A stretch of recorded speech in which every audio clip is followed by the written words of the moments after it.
Hello, this is Brett from SurvivalComms, and this is my Fluke 1912A frequency counter. Now, these particular frequency counters are a product of the 1980s, and they're every bit as serviceable today as they were back then.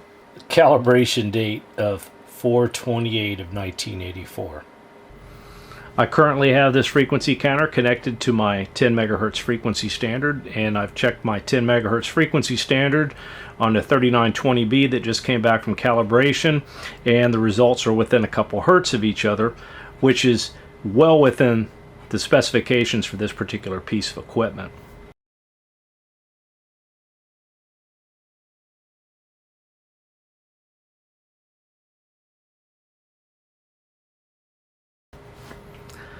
Now, if you come across one of these pieces of equipment, it's important to remember that a very common option for these was the internal battery option.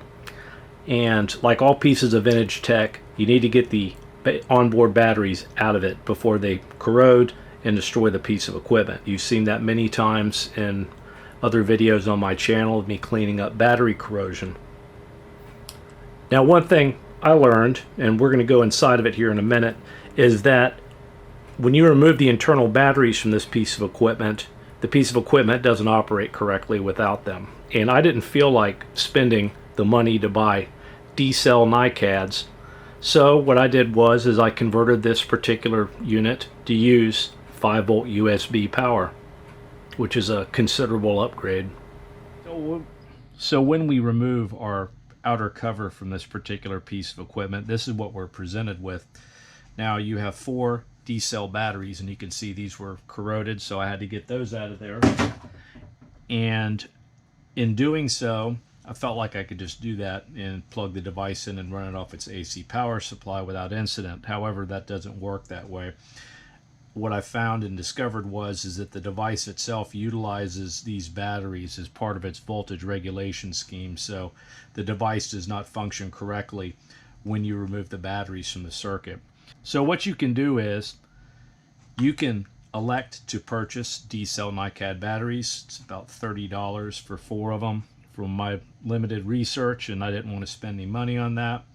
Another option is to modify the voltage regulation system in it and make modifications to it, which would inhibit the ability of using batteries moving forward. Or what you can do is do what I elected to do and power the thing off of a USB cord, just taking a cell phone cord, cutting it and tying it into the device. I mean, we've got 4 1.2 volt batteries, 4.8 volts, and USB is 5 volts, so that should work fine.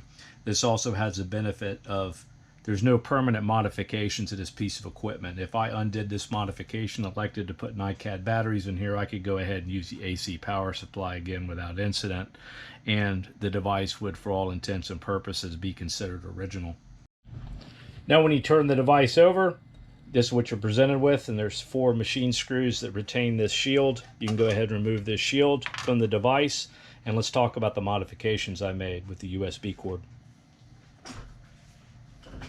The changes I made was I took, again, just a USB cord out of the junk box, and I cut one end of it off, removed the outer insulation, and you have 4 conductors. You only need the red conductor and the black conductor. The black is ground, the red is 5-volt positive. So I tied in the 5-volt positive lead to the front battery connection here, which is where the device pulls power from.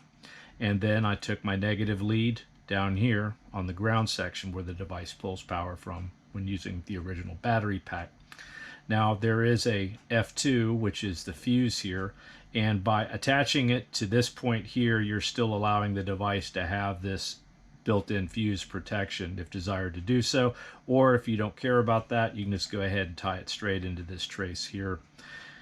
Then I took a couple of just simple wire ties. This device does not have the option to run a data jack on it, and that's one of the options that's available in this piece of equipment, so that gave me a couple of good points to utilize wire ties as a strain relief.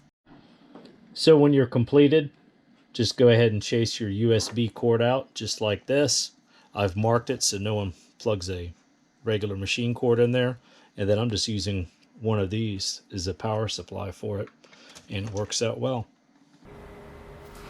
I hope this helps. This is Brett from SurvivalComms. Till next time.